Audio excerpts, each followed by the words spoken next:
చేది నాన్న, చిరాగ్గా ఉంది నీతో నడవాలంటేనే. బతకలేక బడి పంతులని పంతులు ఉద్యోగం చేస్తున్నావు. నీతో పాటు చదువుకున్న వాళ్ళందరూ మంచిగా ఉద్యోగాల్లో సెటిల్ అయ్యి మంచిగా సంపాదిస్తున్నారు. వాళ్ళ పిల్లలందరూ వెల్ సెటిల్డ్. మీకేమో చాలని జీతాలు. ఆ జీతాలతో మమ్మల్ని పెంచి పోషించలేక ఇగో ఇట్లా మధ్యతరగతి బతుకులు బతుకుతున్నాం. అంత చిరాగ్గా ఉంది. సార్ నమస్తే సార్. నేను సార్ మీ విద్యార్థి మీనాక్షిని. బాబు మా బాబే. బాబు మీరు ఎంత అదృష్టవంతులు. ఇట్లాంటి తండ్రి కడుపును పుట్టినందుకు చాలా గొప్పవారే. ఆ రోజు మీ నాన్నగారు మాకు చదువుతో పాటు గొప్ప సంస్కారం నేర్పించారు, గొప్ప విలువలు తెలియపరిచారు. కాబట్టే మేము ఈరోజు ఇంత స్థాయిలో ఉన్నాం బాబు. మాధవరావు గారండి, నమస్కారం సార్. మీరు అప్పుడు మీ స్కూల్ టైం అయిపోయిన తర్వాత మా బాబుకి లెక్కల ట్యూషన్ చెప్పారు సార్. ఇవాళ మా బాబు చాలా వృద్ధిలోకి వచ్చాడు సార్. బాగా డెవలప్ అయిపోయాడు సార్ మా బాబు.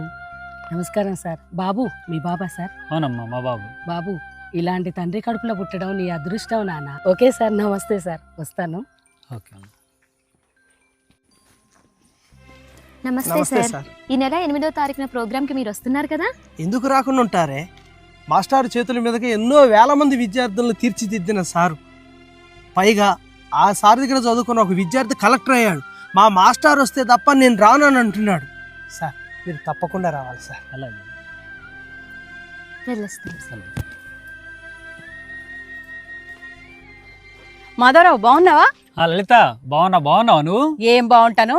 నేను పనిచేసే ఆఫీస్లో ఎవరో లంచం తీసుకున్నారంట. అదేదో నేను తీసుకున్నట్టు మా కాలనీ వాళ్ళందరూ వింతగా చూస్తున్నారు. నీ కెరియర్లో ఒక్క రిమార్కు లేదు, లంచాలు తీసుకున్న పేరు లేదు. గుణములో గొప్పవాడైన రాముడే చేతులెత్తి మొక్కే గురువు స్థానం మీది. దొంగలు దోచని ఆస్తిని విద్యార్థులకు అండగా అందించే మీరు నాకు స్నేహితులవటం నా అదృష్టం. తల్లిలో గురువు ఉంటారు, తండ్రిలో గురువు ఉంటారు, భార్యలో గురువు ఉంటారు, భర్తలో గురువు ఉంటారు, స్నేహితుల్లో గురువు ఉంటారు.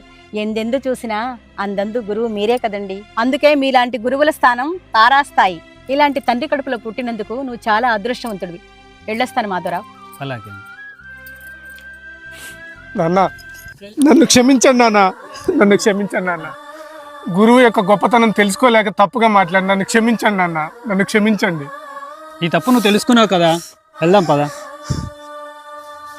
నిజంగా గురువుల స్థాయి తారాస్థాయే. ఆ స్థాయిని చేరుకోవటం వారికే సొంతం.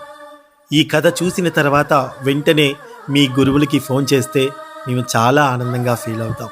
నేను కూడా వెంటనే మా టీచర్ గారికి కాల్ చేస్తాను. ఆమె భిక్షే ఈరోజు నా ఈ జీవితం.